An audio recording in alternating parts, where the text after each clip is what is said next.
I'm going to hand you the trial court certification that shows I would like to speak to a detective. This was not an agreement, and so you waived your right to appeal. I need you to sign that with her. I gave the hospital papers. I gave her everything. I'm also handing you. I have the doctor's appointment and everything. That's what I'm saying. I've got 5 more years that I could add on to that.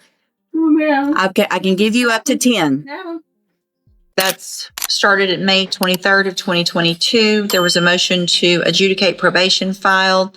She entered pleas of true to counts 4 and 5. Does the state have testimony with regard to counts 1, 2, and 3? Yes, the court would like. Yep, I think I would. On that call, Ms. Peter Cole. Yes, ma'am. Good morning, Ms. Cole. Would you please raise your right hand? Do you swear or affirm the testimony you're going to give in this hearing will be the truth, the whole truth, and nothing but the truth, so help you God? Thank you. Cole, could you please state your full name for the record? Chiquita Cole. How are you employed? I'm employed at Johnson County Adult Probation.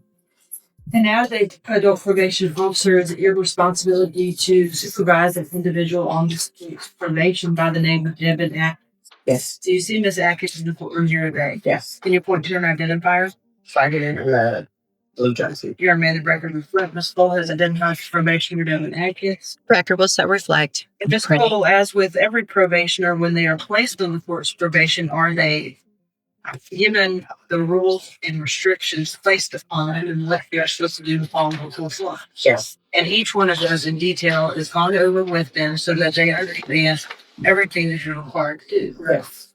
Was Ms. Atkins so advised? Yes. And her intake? She was advised at her intake and at a TTM at the wellness center. Okay. And describe to the court what a TTM is. A treated team.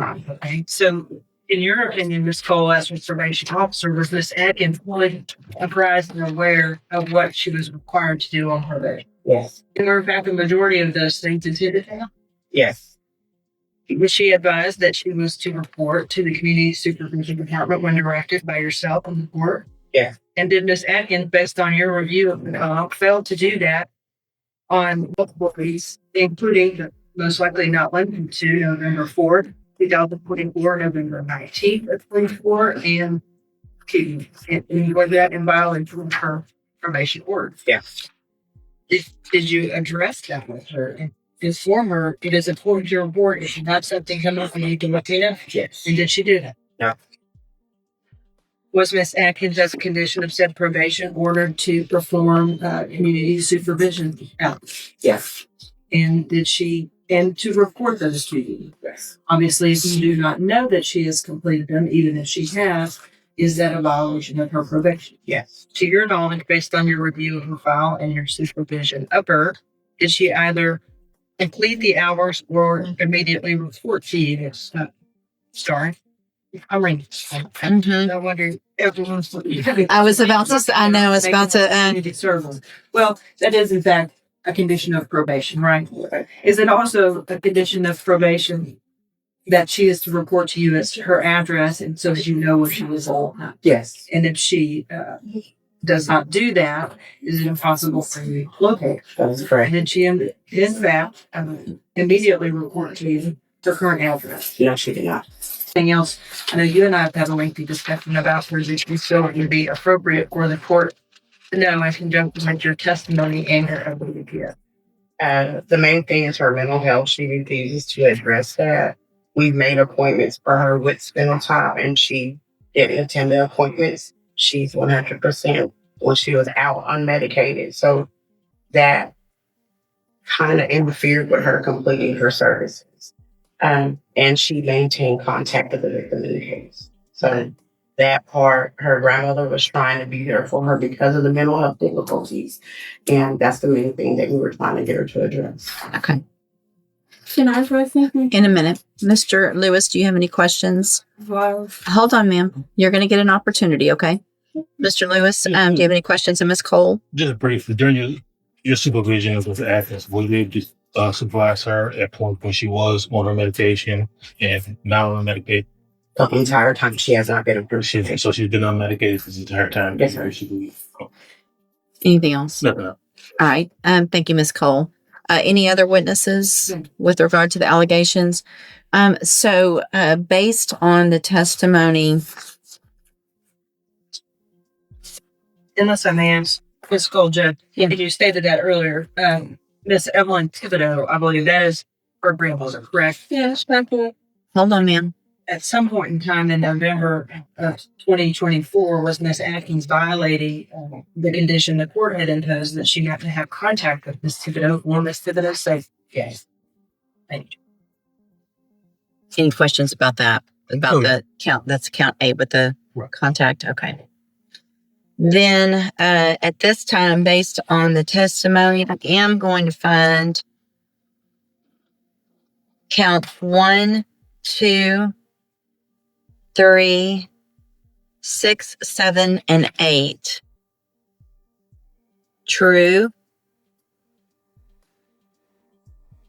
Again, there were pleas of true to counts 4 and 5 previously. I've received an updated pre-sentence report.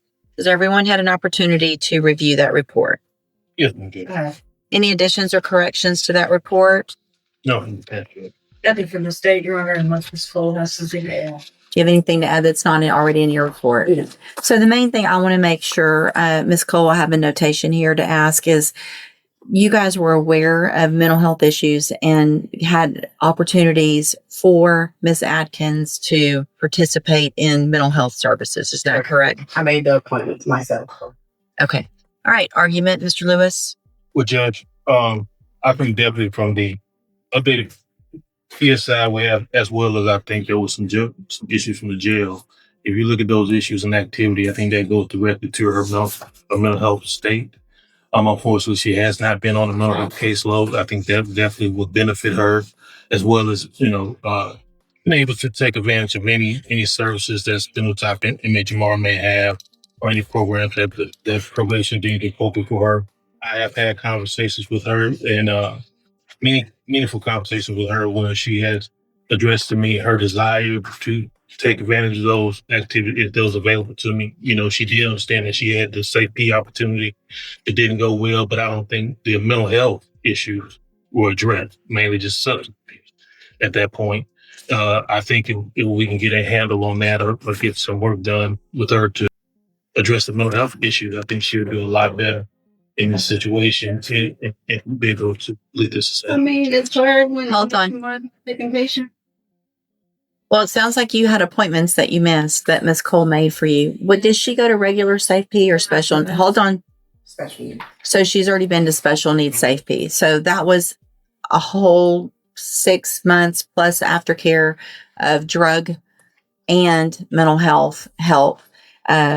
So Ms. Atkins, the problem is you're being given all the opportunities.